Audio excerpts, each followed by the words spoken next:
Hey, Dia, you're back. Are these two friends of yours?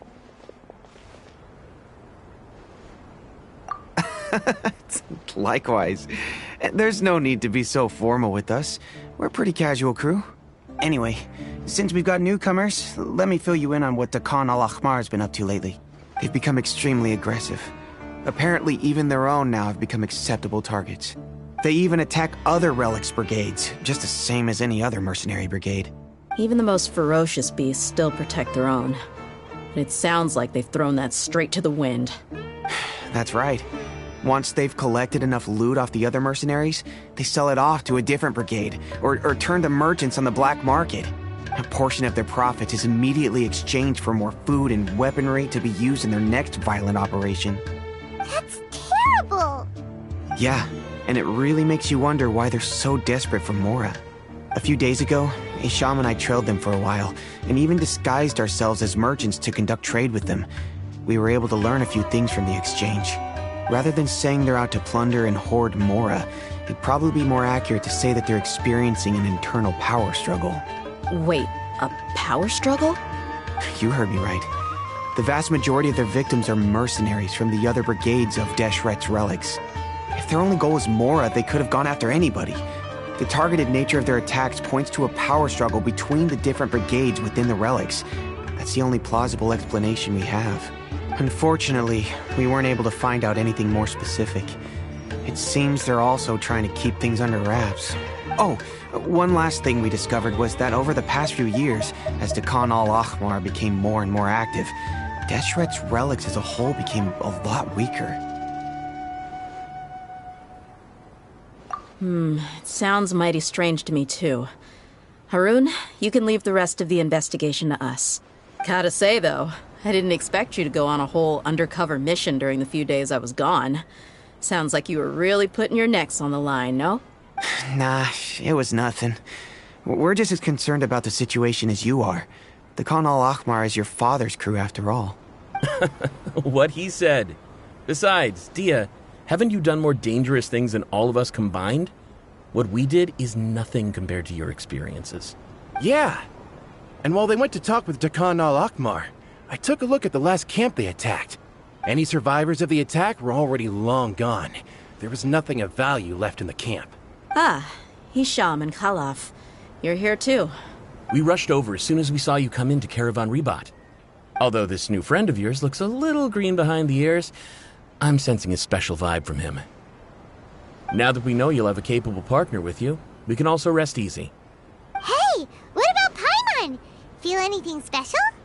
Oh, you're also planning to tag along with them? Of course! Paimon is the traveler's most important guide. Wherever he goes, Paimon will follow. Oh, in that case, then you'd better take care of her too, Dia.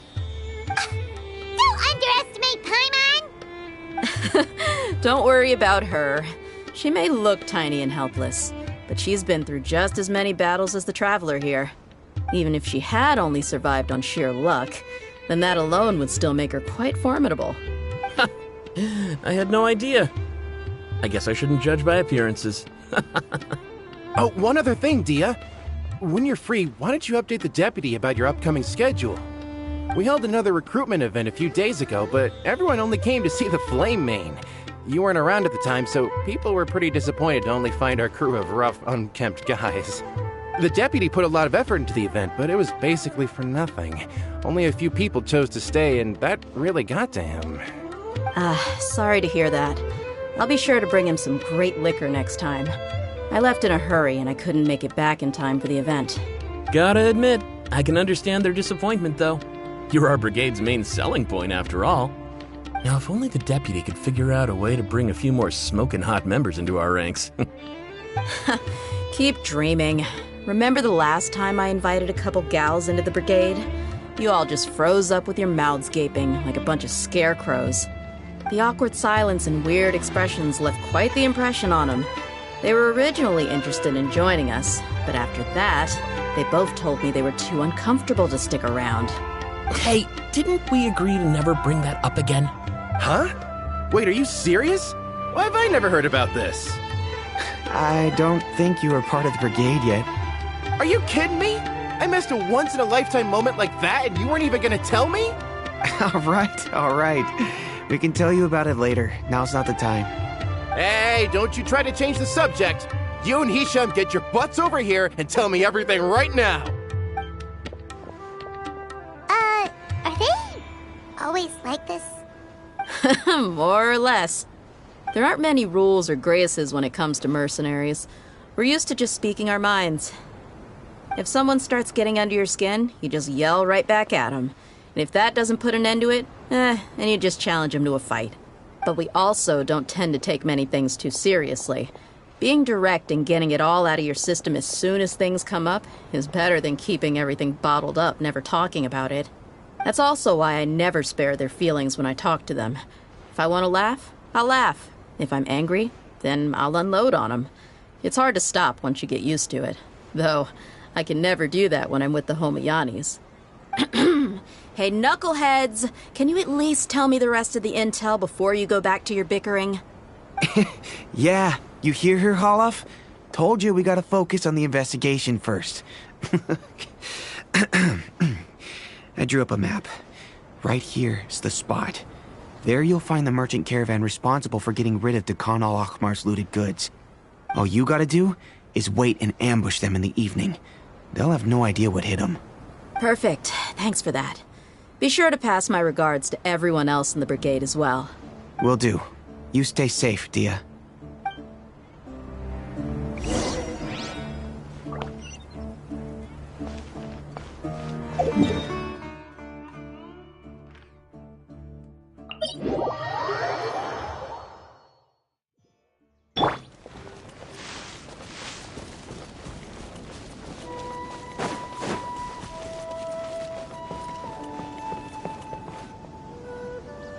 This should be the place.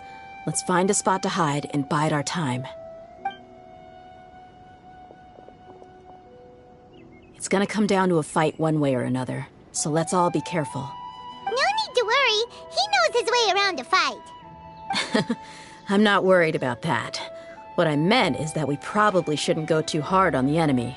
After all, we still need to get information out of them.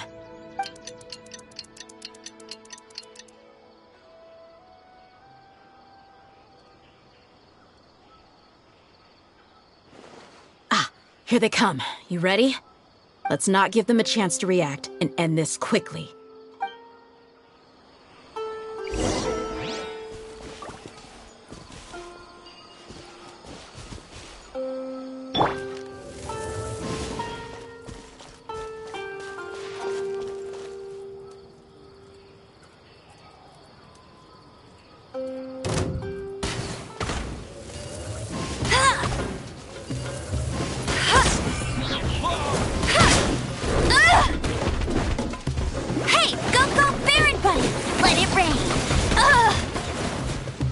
Settle down.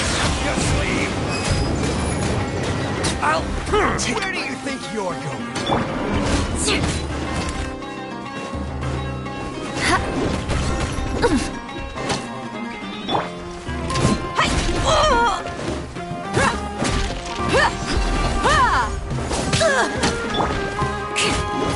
Where do you think you're going? I'll be back. Up your sleeve. I'll be back.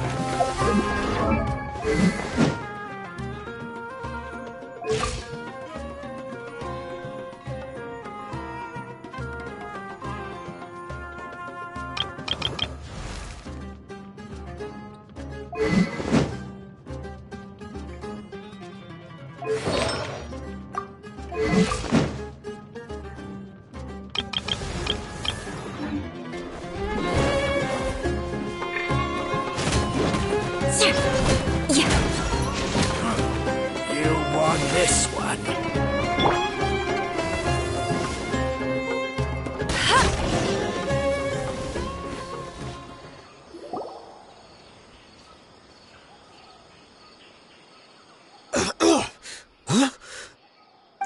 You're the Flame Mane. Good. That saves me an introduction. All right, time for a little talk. Are you buddies with Dekhan al-Akhmar now? Tell me, what are they after? You know the code of being a mercenary just like everyone else. The first rule is to never divulge key information about our employer. What makes you think I'd talk? That might have worked on an amateur, but I know you're just looking to protect your reputation. Think about it, though. What's your reputation worth if you won't have the other tools you need to succeed in this line of work? Tools like, I don't know, your limbs or eyes? You've got 5 seconds. You might want to think twice about how much your employer's information is worth to you. Whoa! I'm not joking around. We can do this the easy way or the painful way. 2 seconds! I'll save you the trouble.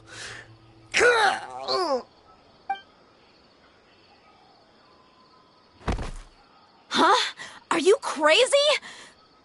He tried to bite off his own tongue. Quick, search the area for any first aid supplies. I definitely didn't expect him to go that far. Thankfully, the wound wasn't too deep, and he just passed out from the pain. But why would he be so extreme? I just wanted to test his mettle. You can get a lot of mercenaries to talk just by threatening them. I didn't expect him to be willing to go through so much pain just to deny us some intel. Well, he's out cold for now. We could wait for him to wake up, but maybe it's not a good idea to interrogate him any further. Yeah, don't worry about it. It'll be a waste of time to interrogate him again after that. He might just hurt himself again if we start asking. There are lots of goods around here. Let's search the area. Maybe we'll be able to find something. I'm really sorry.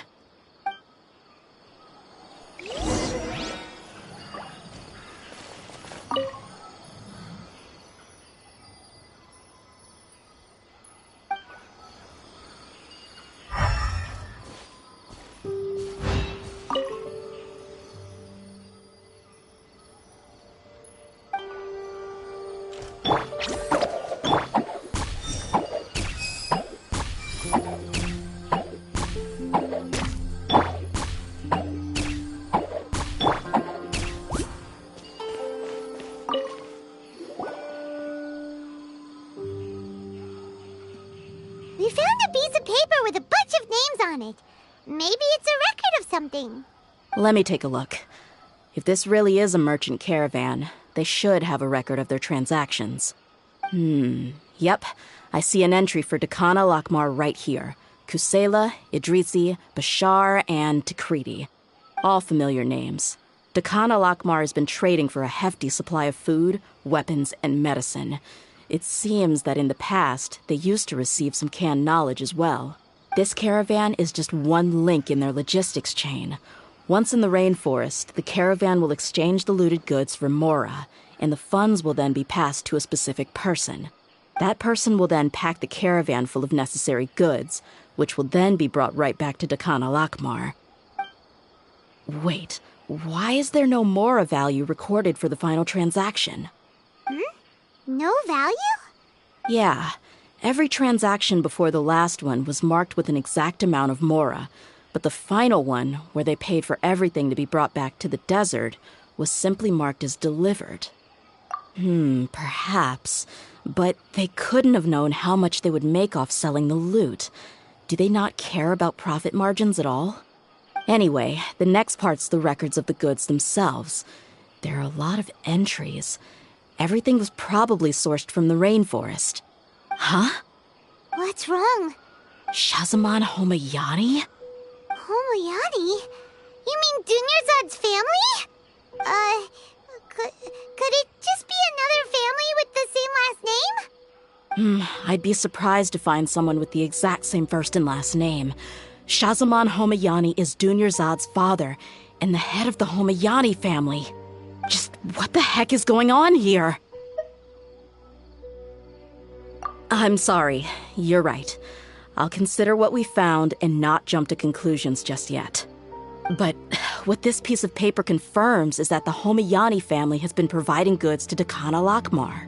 What if the Homayanis have been kept in the dark and don't know they've been trading with Dakana Lakmar? That's a possibility, But if that was the case, why is this caravan specifically named Shahzaman as their person of contact?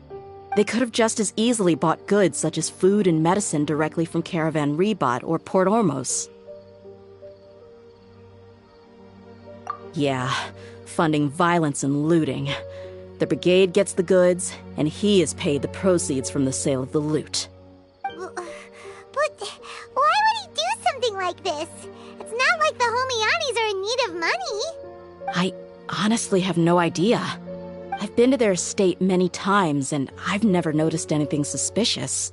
The only potentially large expenditure I could think of would be the treatment costs for Dunyarzad's Elazar. Maybe they borrowed a lot of Mora in the past? But that's still just a speculation. I don't think the Master would stoop so low to make Mora.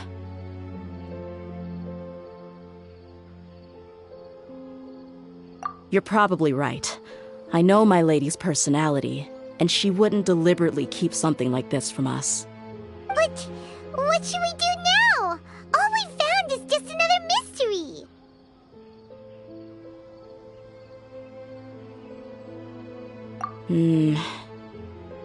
If you ask me, we already have no choice but to confront her about this.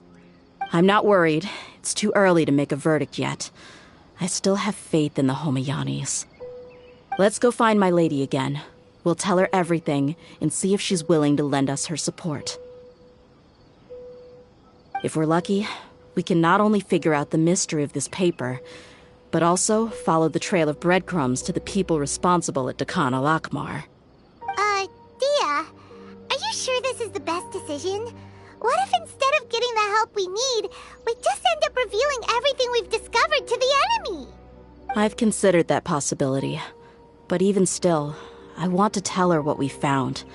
I think I owe her that much. True friendship is built on trust.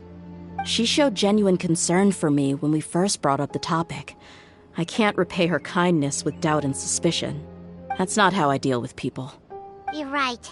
Paimon wants to trust Dunyarzad too. Yeah. Let's pay another visit to Sumeru City.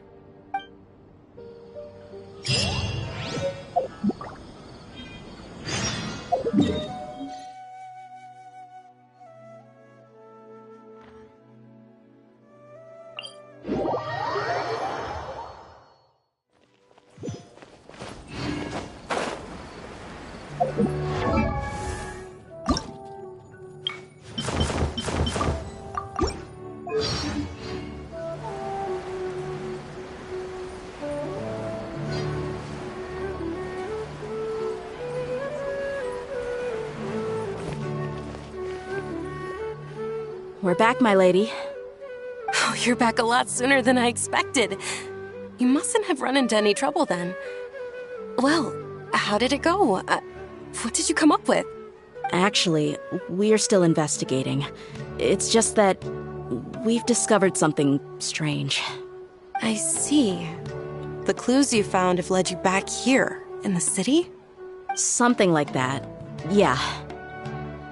You all look a little dispirited. Whatever you found must not have been very encouraging after all. Why don't you discuss it with me? Maybe I'll be able to say something to cheer you up? It's okay, my lady. It's not so much about me being upset with my father or anything like that. How should I put this? So something is wrong. Even the Traveler and Paimon have been uncharacteristically quiet. On any other day, Paimon would have already waved to me with a smile and shouted, "Dunyarzad, we're back!" So tell me, what happened? Well? My lady, please prepare yourself for what we're going to tell you next. It concerns the Master. The Master? You mean my father? Okay, I understand. Don't worry about me. I'll listen as attentively as I can. My father has been supplying goods to Dakan al-Akmar?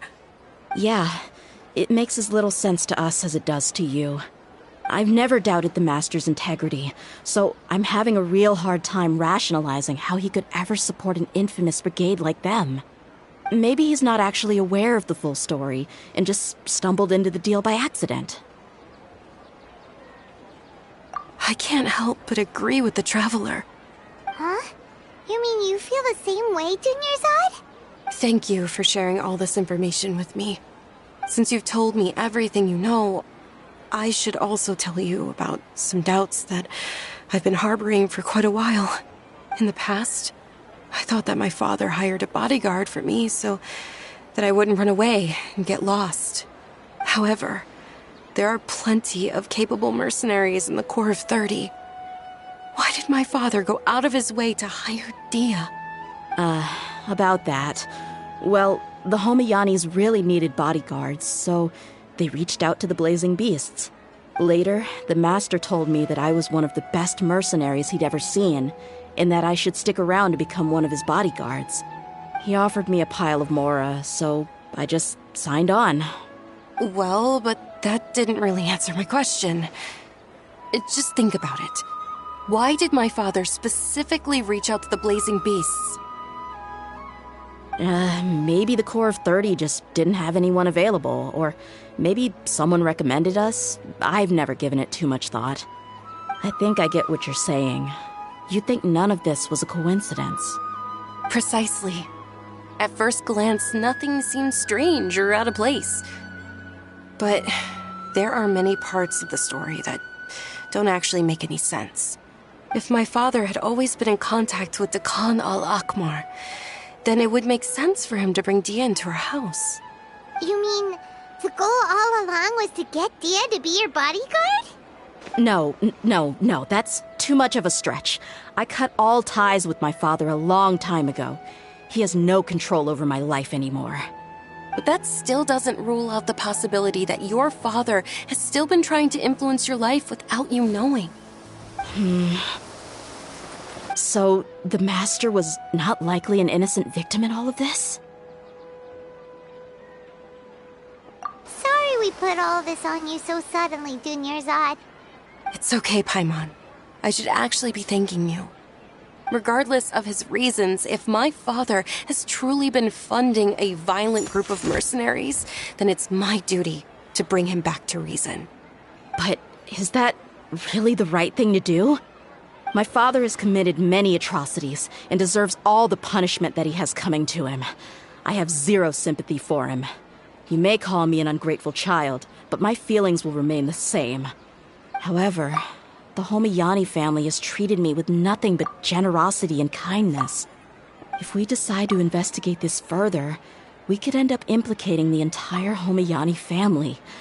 I would be biting the hand that's fed me over all these years. Dehya. It's all right, Dehya.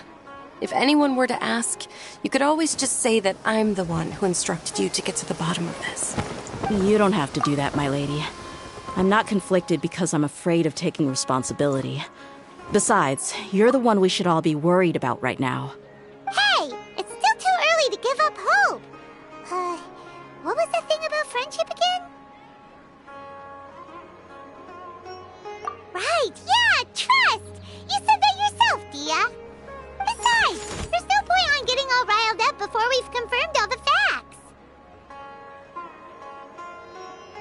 Thank you, everyone. That makes a lot of sense. I guess I should always remember the trust that I've placed in people. In which case, my lady, could you ask the Master to come out and have a chat with us? Sure thing. I also hope he'll be able to give us a logical explanation. Let's meet at the usual place then. Usual place?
You want to learn some Favonia's blade work?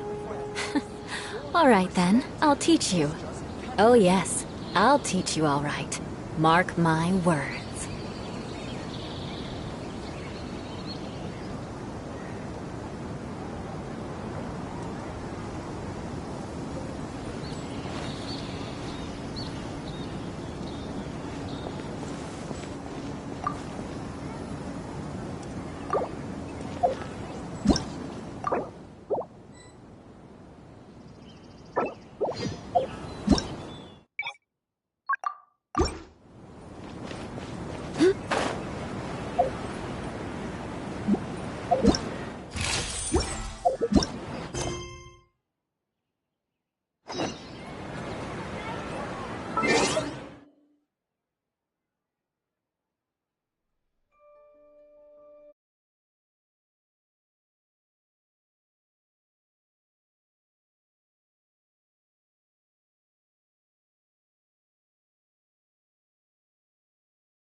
Thank you for coming, sir. Please allow me to introduce these two. This is the Traveler, and next to him is his travel companion, Paimon. Ah, yes. My daughter has mentioned them from time to time. It's a privilege to finally meet them in person. But we may skip all the pleasantries for now. What is the important matter you wish to discuss with me today? Well, we wanted to bring this transaction record to your attention. There's something on this record that we're all pretty curious about. So, that's what you found? Huh. Seems like I can't keep everything from you much longer. If you wouldn't mind, we'd like an explanation. Well, it's a long and difficult story. And to be perfectly honest, I'm not sure if I'm doing the right thing. What I do know, though, dear, is that the truth will bring you no solace.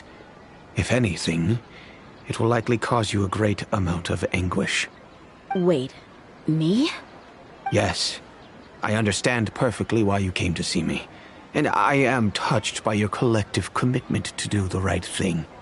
But knowledge always comes at a price. And sometimes, as they say, ignorance is bliss. Your father, Kusela, and I both believed that. Of course, you have the right to seek and learn the truth, but I must warn you. The facts of this matter may reduce everything you've built for yourself into sand, blowing in the wind. If you must proceed, then Kusela's heartfelt efforts will also fade into the wind like a fleeting mirage. His heartfelt efforts? I'm sorry, sir, but I'm not sure I follow. I've made it this far in life without a single drop of my father's support. I have my own ideals and ways of looking at the world, as well as people and causes that I've chosen to cherish and fight for. None of these things have anything to do with him. I came here today to support you as the head of the Homiyani family. No warning will change my stance on that. I understand. Then let me tell you a little story. Our family once needed to take a trip to the desert when Dunyarzad was just a baby. Along the way, we were attacked by bandits. They had superior numbers and quickly overpowered our bodyguards. When all seemed lost, a group of passerby Eremites lent us their support. Those Eremites were Kusela's brigade, Dekan al-Ahmar. Kusela's men told me that the attackers were Eremite mercenaries, just like themselves. I was shocked. Why would Dekan al-Ahmar go so far to save us and not spare the fellow Eremites? Kusela was grinning and walked over to play with baby Dunyarzad. She was startled by his unfamiliar face and nearly started crying. Really? I never knew. He said that he had no particular reason to help us. He just took pity on us because he had a daughter about the same age. We started talking about our children, and I sensed that he was a devoted father. To repay his kindness, I hired his brigade to help out at our estate for a time and offered everyone generous remuneration. So, that's what happened. It was many years before I saw him again. I almost didn't recognize him the next time he came knocking on my door. The man I knew to be strong and healthy had been reduced to a shell of himself. He couldn't even walk anymore without his cane. So, what happened to him? He was perfectly fine when I left the brigade. I'm not too sure myself. The only thing that didn't change was his cheery disposition. He said there was absolutely nothing to worry about and that he had gotten into a fight. That was all. He then suddenly asked me if Dunyarzad, now that she had grown, would need a bodyguard of her own. At the time, Dunyarzad was going through a particularly severe bout of her Elazar. There was no need for her to have a bodyguard when she could barely leave the house. But he kept coming back to the topic. Come on, it never hurts to be safe. How do you know a bodyguard won't come in handy one day? I was completely lost at first, until he recommended the Blazing Beasts, and in particular, a mercenary named Dehya. So he was the one who recommended Dehya to you? Indeed. He didn't say it out loud, but it was clear that he saw Deshret's relics as an evil group who would eventually corrupt every member in their ranks. He was already beyond redemption, but he hoped that he would be able to detach his daughter from the vicious world of mercenary life. If Dehya could stay in my house and keep working as a bodyguard, then gradually her affinity for the desert would decrease, and she'd be able to leave her previous life behind. And that's why you offered her such generous compensation? Yes, but not just because of that. From the moment that he asked me for that favor, I also began to see Dehya as my own daughter.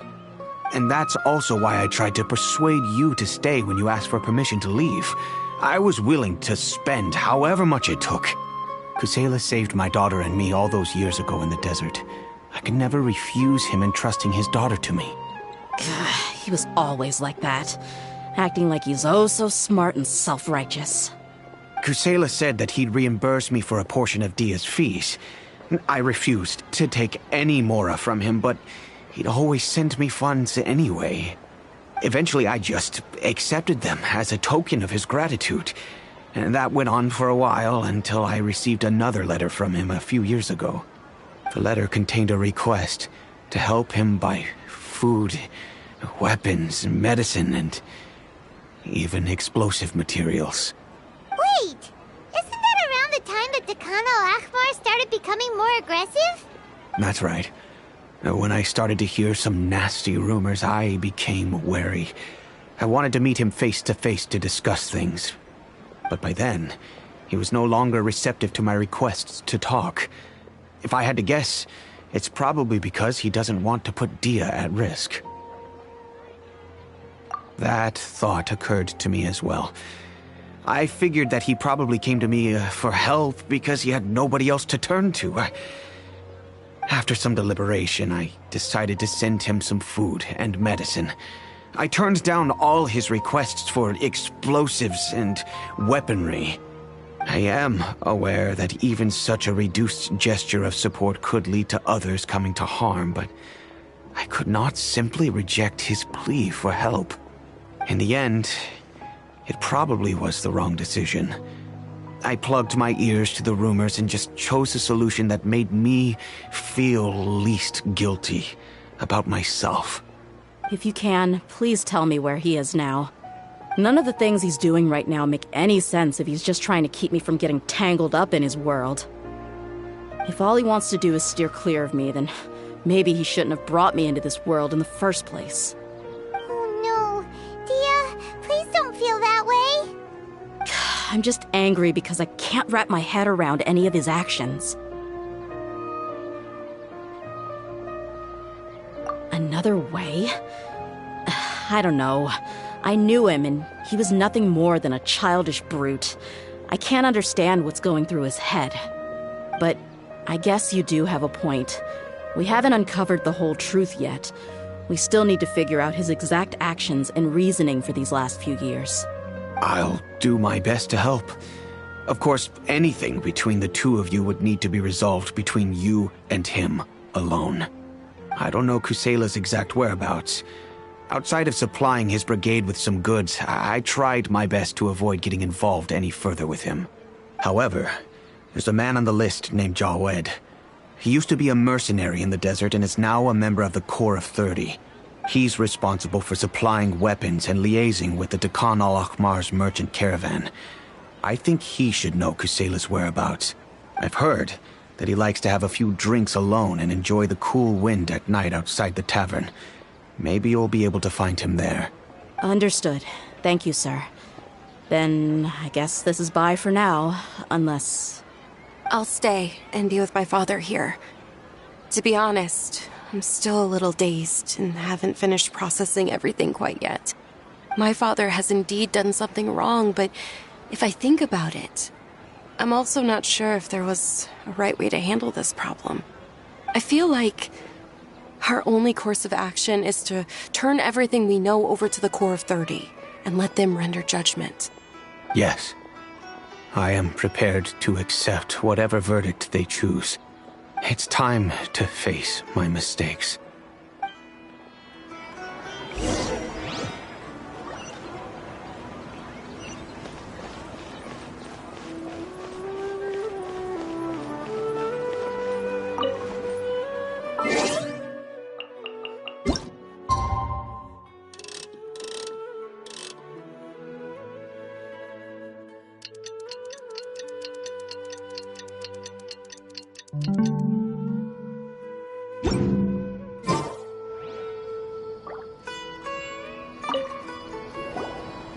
Huh? Who are you guys? I know what you've been up to. Smuggling weapons to violent brigades in the desert while working for the Corps? Pretty bold, if you ask me. Shh! Keep your voice down. How do you know all that? Come with me. We should take this elsewhere. I'll be happy to talk things over once we're somewhere private.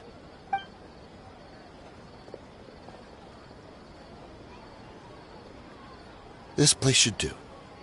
Alright, back to my question. How did you all know about me? Don't worry about that for now. You know what kind of punishment you'll face once we report you to the Corps, I assume. Wait, there's no need to jump the gun. Let's talk this out. What are your terms? So what's in it for you anyway, Mora? Well, I was a little tight on money at the time, and Kusela took good care of me in the past. I weighed it in my mind, and I couldn't find a reason to turn the opportunity down. I wouldn't only be helping my benefactor, but I could also make some quick Mora. Let me tell you how it is. We're investigating Dekhan al-Akhmar, and we're gonna put an end to their operations. If you provide some help for us, then we might just put in a good word later to reduce the terms of your punishment. Hey, why don't we discuss this a little first? Listen, I made quite a bit of Mora from my last run. You just give me a number, and I'm sure we can... Shut it. My patience is running out. You should know when a mercenary is after something other than money. All right, sheesh. But you gotta promise you'll put in some nice words for me later. They're always on the move. Here's the spot they were at the last time I made my delivery to the desert. Feel free to go have a look. I'm just telling you, though, it's not on me if they're not there anymore. Sure. And then you can forget about any nice words from us. Hey, come on. Now you're just being unreasonable. Really? And how do I know you're not leading us straight into a trap? Don't forget, you're the one with no bargaining chips. All right, I get it.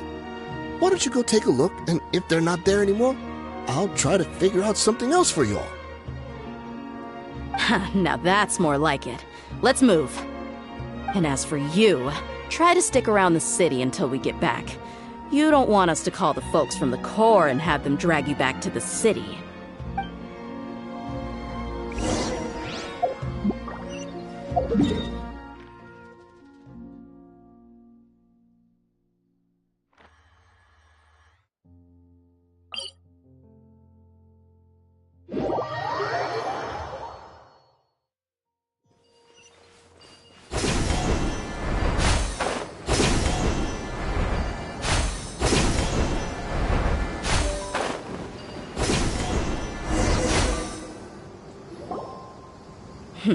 Seems like we're in luck. That should be their camp right up ahead. Let's go. We'll finally get to the bottom of this ourselves. I'm here to see Kusela. Tell him to get out here. Dehya, why are you here?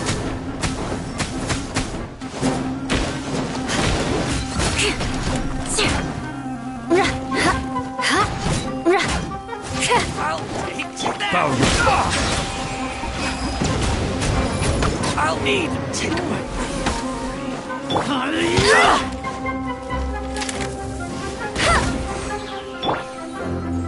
silence! Haven't you all done enough? Oh, so are you also here to stop us? Stay out of this! It's got nothing to do with you! Take that! The tides beckon. I'll take my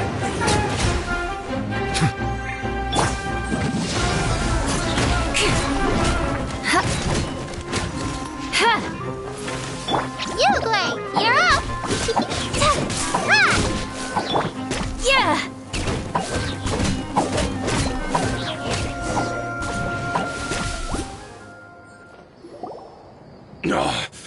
She's so strong! Enough fighting.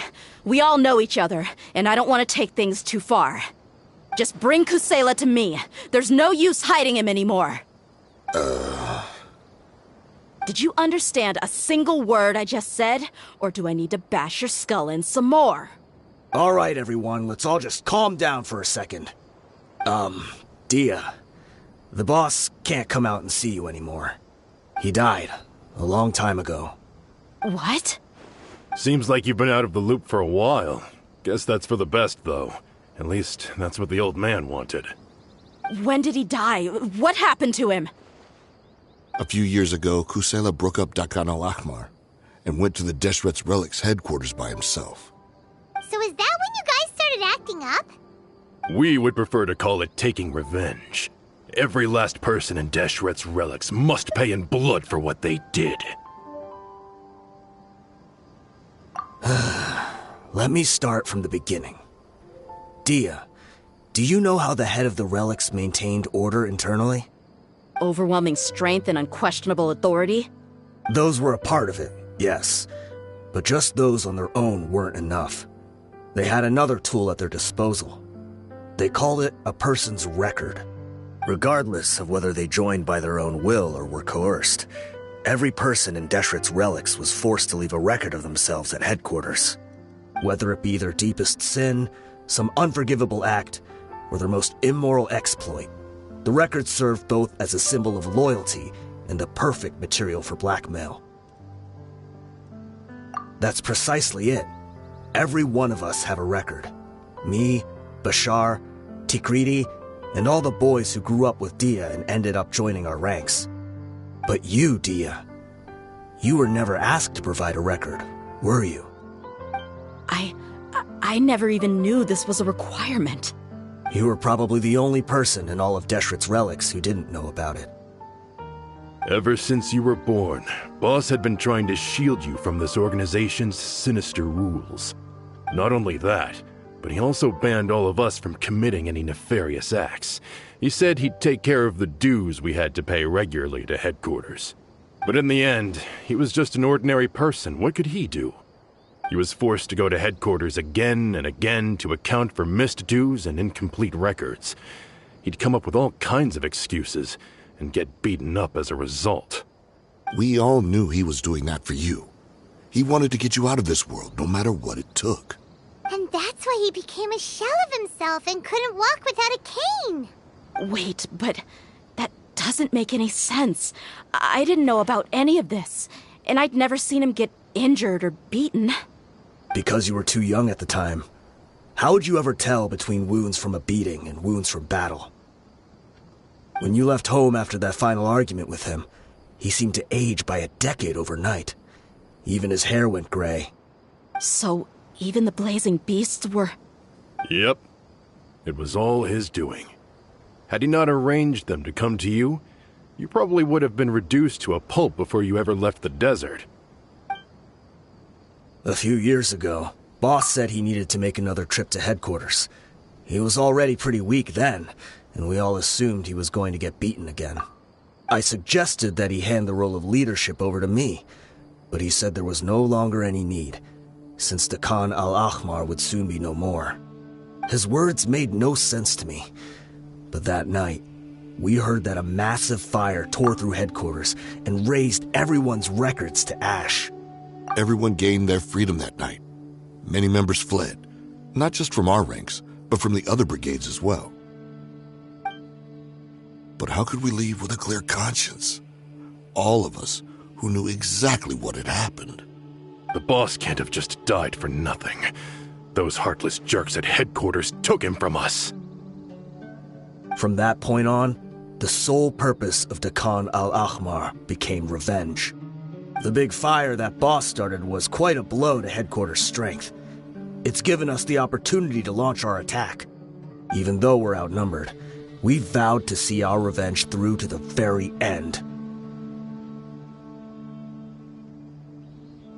There were people from headquarters who changed their names and went into hiding.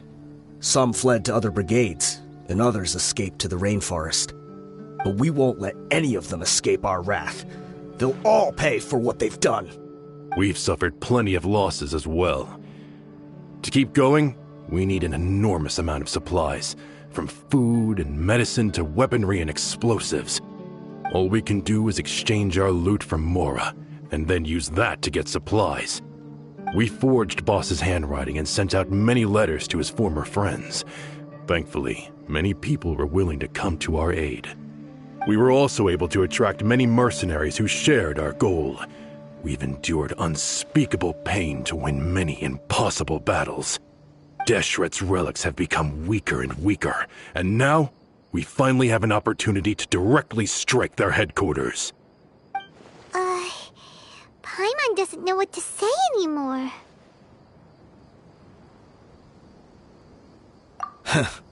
We do know right from wrong, but we were sinners from the very beginning.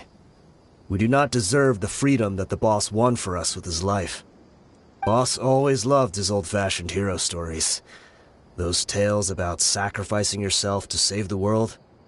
We used to always laugh at him for it. But in the end, he really went and lived those stories out himself. As for me, I never considered myself a hero. We're all the lowest of the low. We have no right to even imagine such an existence. But maybe those hero stories he liked foreshadowed everything that was to come. The spirit of the hero touched all those he had saved, and more people joined his cause. Maybe we were all just acting along with the play in the beginning.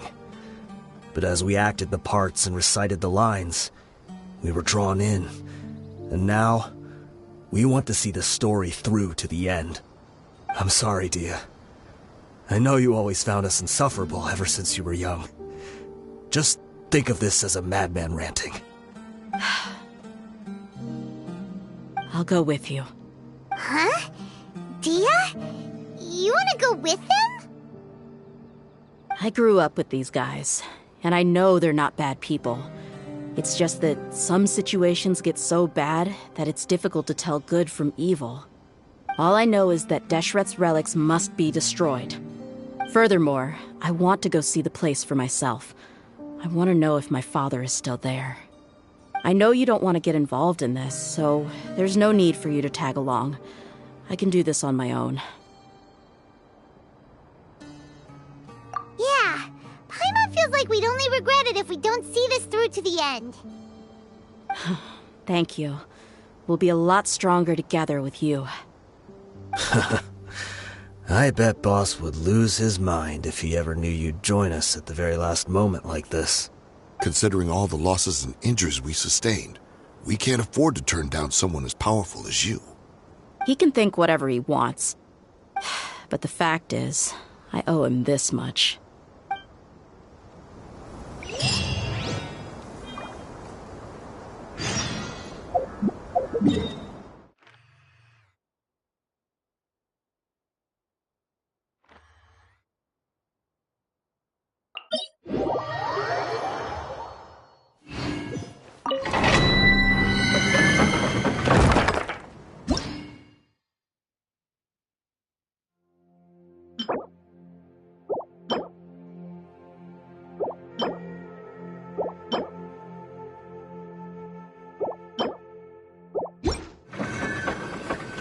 More speed.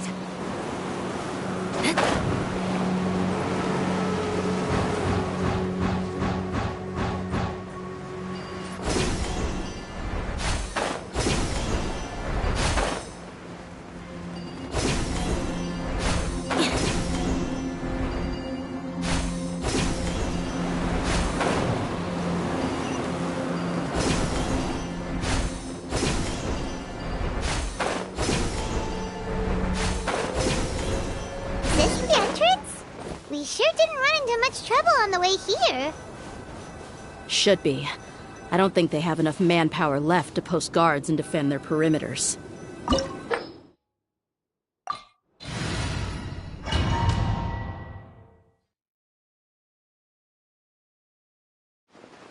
Wow.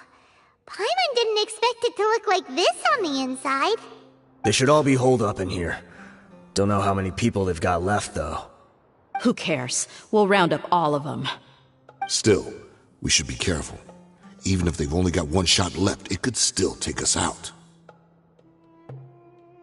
Yeah, we'll know what they're really capable of once we've landed some hits on them. Deshret's relics may have been a force to be reckoned with before, but their name means nothing now. Yeah, they don't stand a chance with you here. I'll take the lead. I've been here once before.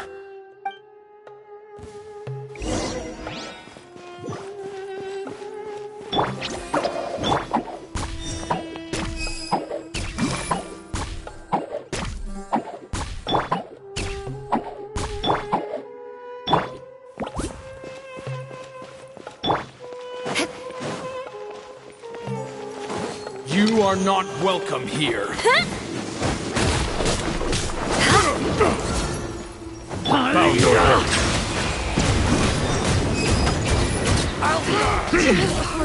Eye for an eye. Regret. I'll be back. Following orders. New punching bag. Get him! No escape! Silence! I'll need my need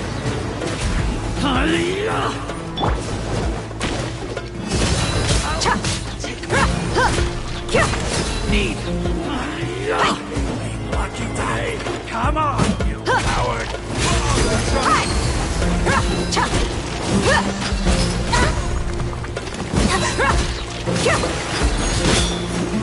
Settle down! No, just leave. No more tricks up your sleeve. I'll be back. You want this one? This way, follow me. We're almost there.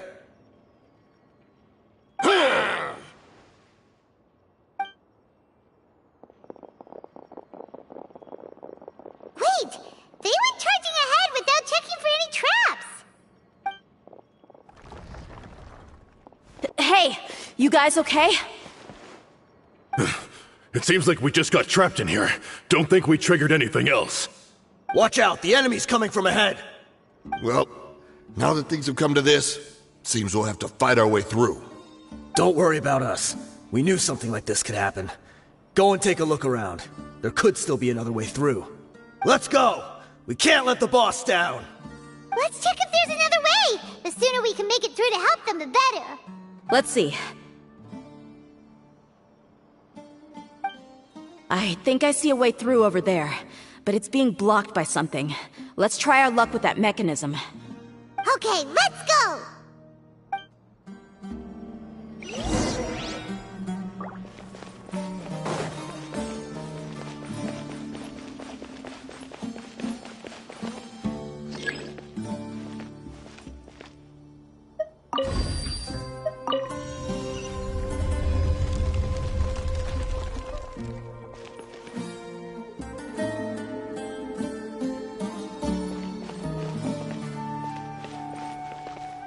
More speed.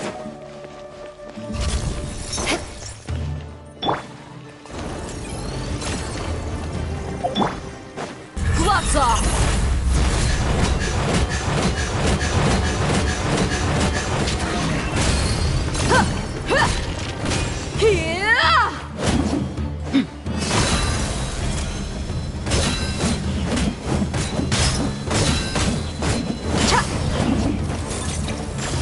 Silence!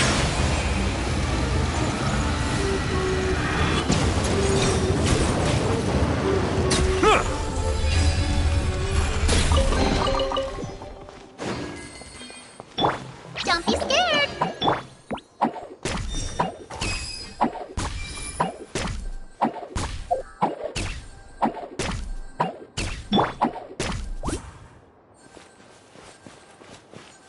Another mechanism like the one before, but this one's being blocked off in the middle. We just need to adjust it a little.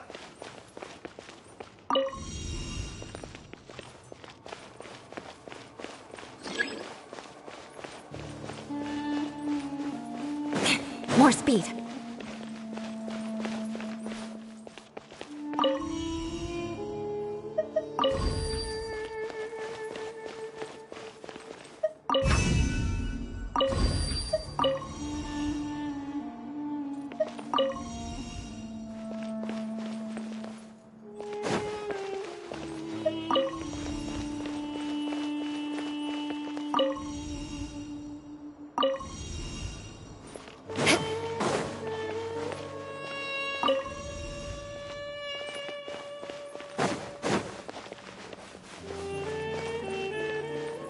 More speed.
Let the mighty be humbled!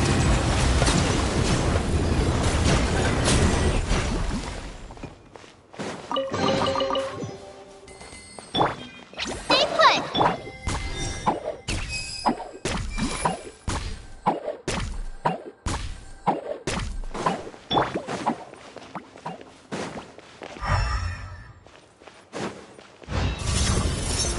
Vengeance will be mine! Rack and ruin! More speed. Settle down!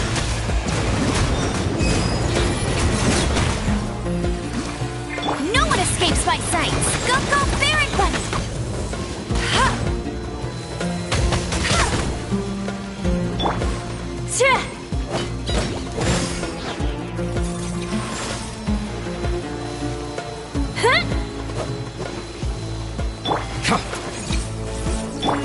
Beg for mercy.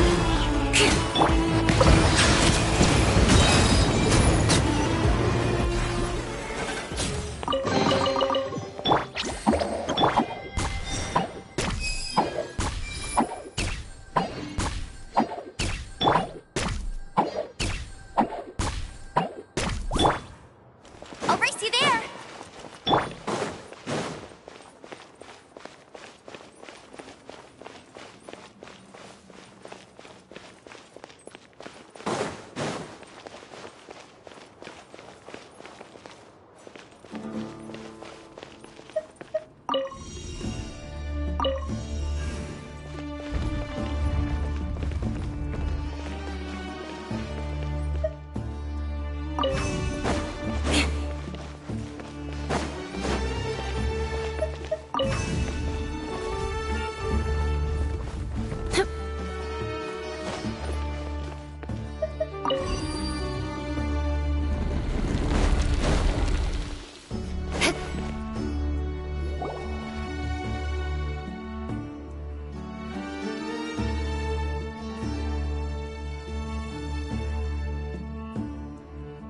I wasn't expecting anyone to make it through from the other side.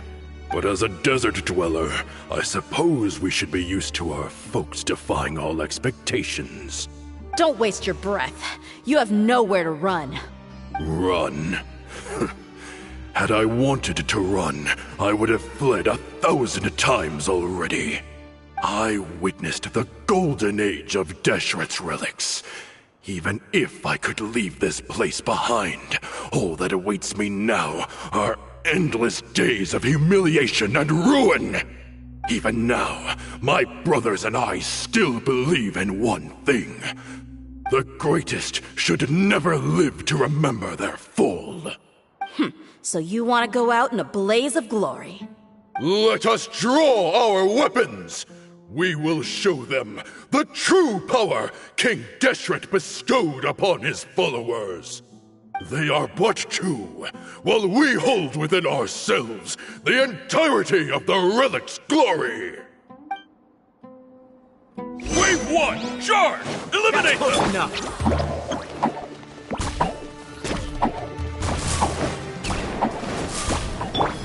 The tides beckon. Silence! Justice is blindsided. I'll be back. Where do you think you're going? I'll take my... Settle down. I'll be back. You don't think that you've won. We're just getting started.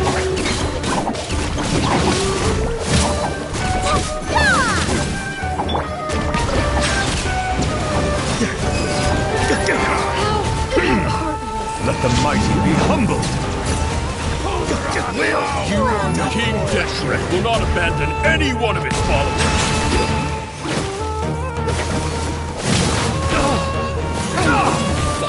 Stay put! Is that all you've got? Silence!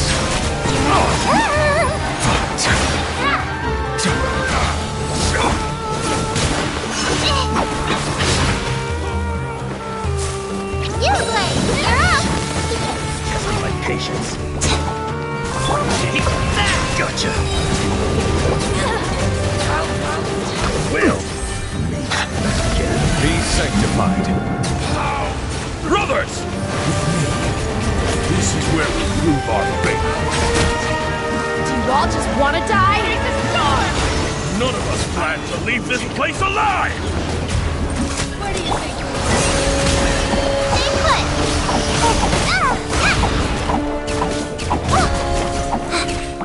Silence! Pound it to the ground!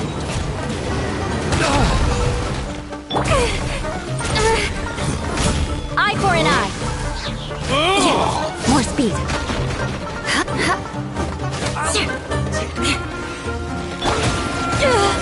You're dead meat!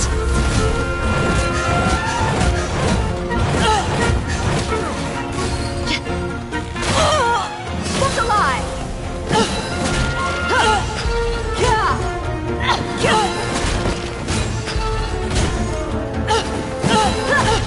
Goodbye, but we'll meet again. Settle down! The golden slumber. The commander has finally fallen! But they're still coming at us! This place is like a gladiator's ring. They just keep coming no matter how many we beat! Yes, keep fighting! There's no need to fear, and no need to back down! This is our last stand! When the next wave comes, try to draw away their attacks. I'm going to see if I can take out that high platform.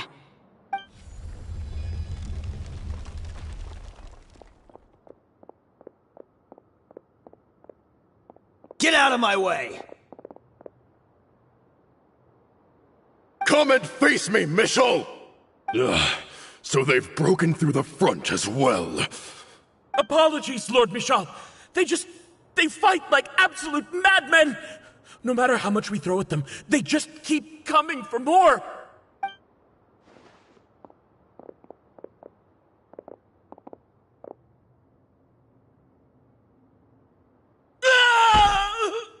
So, it would seem like this is the end. Time to pay for everything you've done, Michel. You think I would give you that opportunity? I will be buried in the sand alongside all the rest of our fading glory. Hey, wait!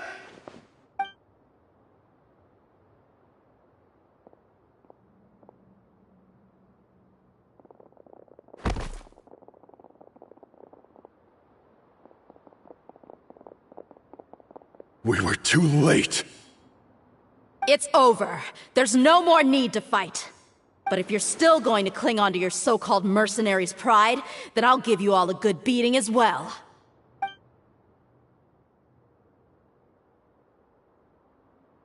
Hey, Dehya! I found the mechanism. I'll get you all back up here right away. Let's go.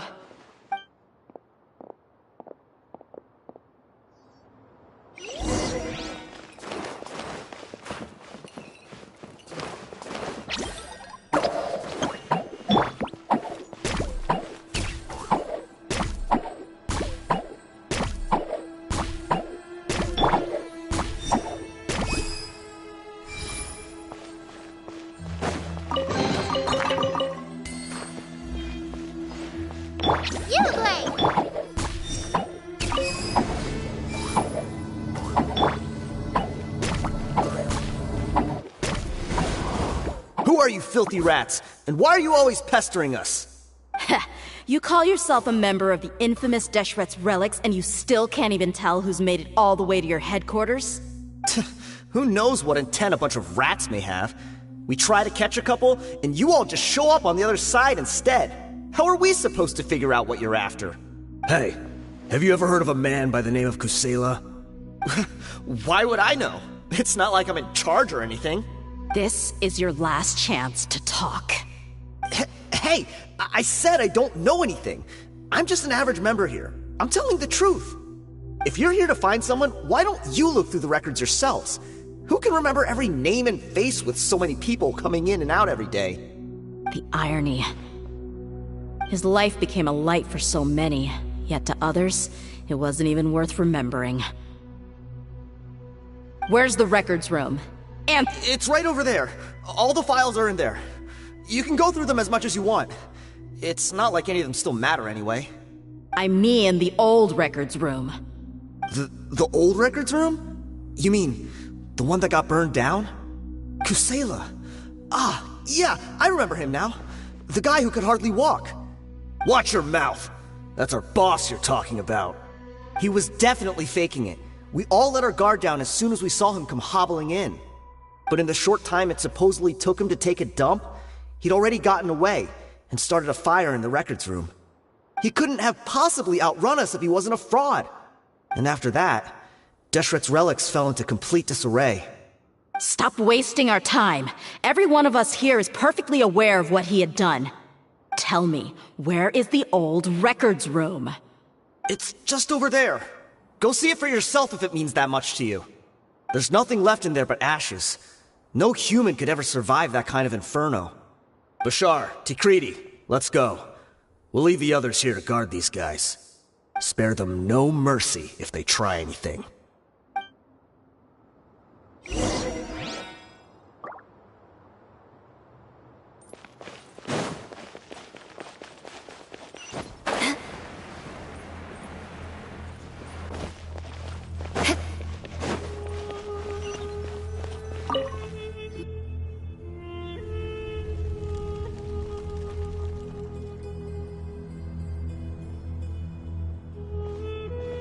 So, this was his final destination.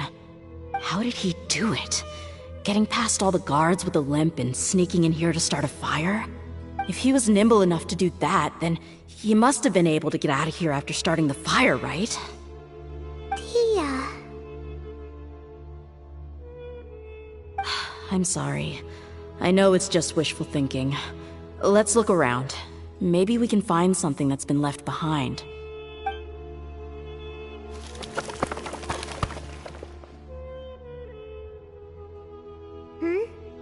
Is this a cane? It must be the one that Dehya's father used. Kusela. Thanks for everything, boss. We're fortunate to somehow find that cane after that fire. Let's split up and look around some more. What if something else has been left behind? But what else could survive a fire like that? Huh?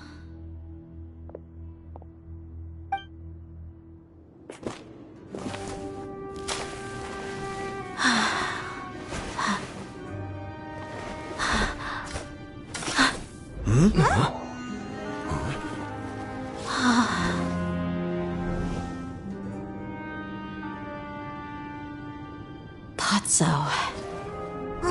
Wait! Isn't that the toy sword you played with as a child?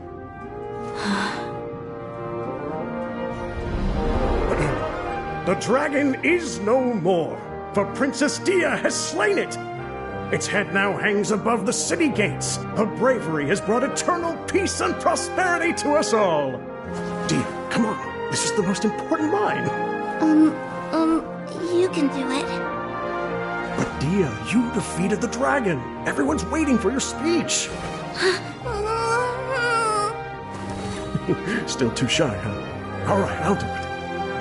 I hereby proclaim our victory. Evil shall plague us no more.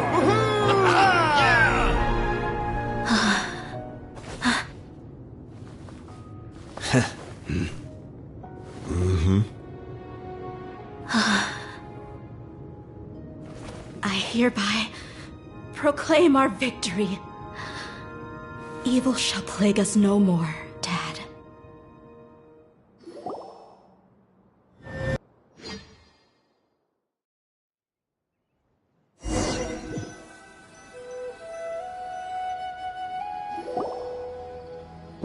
What's this?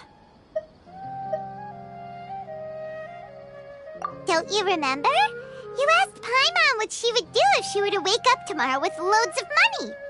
And Paimon said that she would get boatloads of tasty snacks. You looked super confused at the time, but said it was an adorable thing to say. These opportunities don't come by often. So today, Paimon's gonna treat you to a special crash course on Paimon's life philosophy. Hey, come on! Paimon's not that stingy. Anyway, the point is that you should eat to your heart's content. You'll feel better for sure once you've gotten something in your tummy. Dunyarzad will also be here shortly.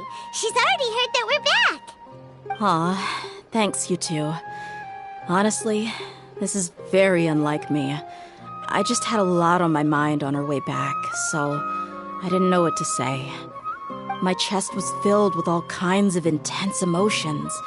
They just shook me even more than all the feelings we've shared during our previous adventures. But when everything came to an end, those emotions also vanished without a trace, and I was left feeling more empty than ever before. It was as if I'd lost the thing that was most important to me. Yeah, you're right. To many mercenaries, Mora is the most important thing in the world. But perhaps to us, it's the most worthless thing of all. Idrisi and the others all used to say that they would quit if there was no Mora to be had. But when it came to avenging my father, there was no Mora to be made anywhere. My reality shattered when I found out that the father who always told me hero stories was in fact a bad guy. But look at me now. Am I any different? Despite all my promises about never forgiving him and never trying to understand him, I still went to such lengths to find out the truth, and nearly even shed tears for his sake. We're hypocrites, all of us. Yeah, you're right. It's just a pity that we often only recognize our true feelings after it's already too late. You're back! Are all of you all right? Ah, there she is! Yeah. Many people from the Corps of 30 came over, and I just wrapped up everything with my dad. All I can do now is wait for their verdict. Huh? Dehya, you're looking quite down again. Paimon will explain. A lot happened while we were gone. I'm sorry. I really should have controlled my emotions better. I just... It's all right, my lady. You were hurt by all of this as well. Truth be told, I'm starting to feel a little guilty watching you cry like this. But Dehya, your pain must be even worse. You shouldn't need to comfort me. Hey, don't worry about me. If anything, this whole thing has finally shown me the difference between illusion and reality. My father probably thought that people could settle into new lives as long as they moved to a new environment. That thought has even crossed my mind a few times. It's like saying, what's wrong with adapting to a new life? However, there was always something deep within my mind that refused to accept it. This impulse brought me great turmoil, and even made me feel ashamed for turning my back on your father's kindness. But now that I consider it again, it all makes sense. The desert sands are a part of who I am, and I will never be able to lead a peaceful existence. I understand how you feel. That doesn't mean I won't be making any changes to my life, though. As an example, I'm now thinking about taking on some small odd jobs. It's just like Idrisi said. I also want to catch up to my father and become a character in his play. Even if the ending of the story may be childish and ridiculous, it won't really matter. Isn't that neat, though? Oh, you'll be a whole new kind of mercenary, one that's not out for Mora. Why don't we go for a change of scenery once we finish eating? What about stopping by the Grand Bazaar again? Right. You said you wanted to get a rug for your family. We'll come along too.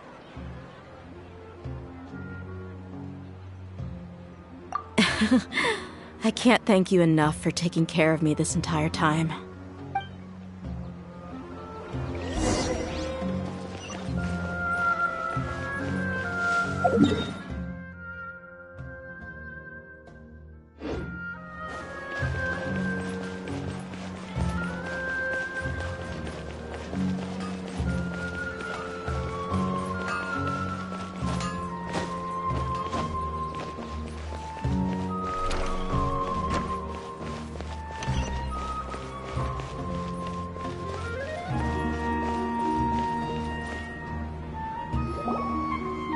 This rug here is quite something. The craftsmanship is exquisite, and the fabric is also of high quality. Ah, here you are. Finally, I found you. Hey! Aren't you that mercenary who bit his tongue? You can still talk? Wait, are you here to take revenge on us? What are you talking about? Do I look like I could take you all in a fight? I just came here to give you something. I'll be on my way to give myself up to the Corps after this. Once I woke up, I hurried to the Khan al-Ahmar's camp, hoping to alert them to your presence. But when I got there, I found no one except the members who were still too injured to move. Ah, so you probably got there after us. Yeah, they told me that they had exacted their revenge, and everyone had turned themselves in to the authorities. Even that last camp was not going to last for much longer. I had joined the cause to repay an old favor from Kusela. Now that everyone's already turned themselves in, I might as well do the same. One of the injured members gave this box to me, and told me that it contained some of the old man's last possessions. Everything left in the camp will get confiscated, so I figured I should get this to you before the Corps could get their hands on it. Thank you. No worries. We are all just living our own truths. There's no need to comment or judge anyone for it. So this box contains everything that Dia's father left behind. Huh. It feels lighter than expected. Well, back in the day, the first thing he did with any Mora was spend it on things like drinks and meat. But let's see what's inside. What's this? It's just a bunch of junk. It kinda stinks. Perhaps it's just been left unopened for too long. A handwritten copy of a storybook. The paper's already yellowed, and it looks like it's about to fall apart. It was against the Academia's rules to possess books for personal use. If he was going to break that rule, he could have at least copied something useful. That probably means this was really important to him. And here are a few bags of children's snacks. The packaging's completely deteriorated. Maybe that's where the smell was coming from. Did he get those for you? Yeah, but here's the thing, though. Even when I was a child, I was never a fan of these kinds of snacks. He'd always say that he got them for me, but in the end, he always ate more than I ever did. Who even leaves snacks in a box like this anyway? Isn't that just common sense? Forget it. Let me see what else is in here. A razor, some buttons, some round iron tiles, a wooden toy puppet, a wool scarf, which, from the looks of it, probably belonged to a woman, and a hair clip? Why are these things here? I'm suddenly feeling a little scared. I'm sorry, my lady, but this is just the kind of man he was. He probably saw this box as some kind of personal trash heap and dumped any and everything in there. 2 empty liquor bottles. Tell me, you guys, are these the kinds of things that a normal person would leave behind? Huh? There's something in the bottle! Oh, you're right. All right, I got it out. It seems to be a piece of paper with some writing on it. The bottom part's all damaged from moisture, though. Let's hope the writing didn't smudge. I was suddenly seized with an urge to write a letter after finishing this bottle. I just folded it up and left it in the bottle, though. If I end up forgetting about it, it won't really matter. To Dia. It's a letter for me? It's all right. I'll just read it out. If he went to the trouble of writing a letter, there must have been some important things that he wanted to say. Or at least record down. My condition's becoming worse and worse. Can't even walk without a cane anymore, much less go out and have fun. Guess I don't have many days left. If you're reading this letter, then I suppose I'm already long gone. You were adorable as a baby. Everyone loved you. And regardless of whether you were crying or laughing, everyone enjoyed having you in the group. But once you grew a bit older, you were no longer nearly as happy or cute. It's probably the guy's fault. Can you believe this guy? He can point the finger at himself. Anyway, back to the point. To summarize, I'm writing this so you would know not to feel sad for me, even if you end up finding out the truth. The reason being that I was never your father to begin with. Wait, what? Surely, he must be joking, right? I don't know. I was quite formidable when I was young, and 100 times cooler than some so-called flame main. Really felt like the whole world was under my feet. With just a teeny tiny bit of effort, I felt I could rule over the entire desert. But as fate would have it, I went out into the desert for a drink one day and discovered a baby in the sands. It was you. You were just lying there, small and helpless.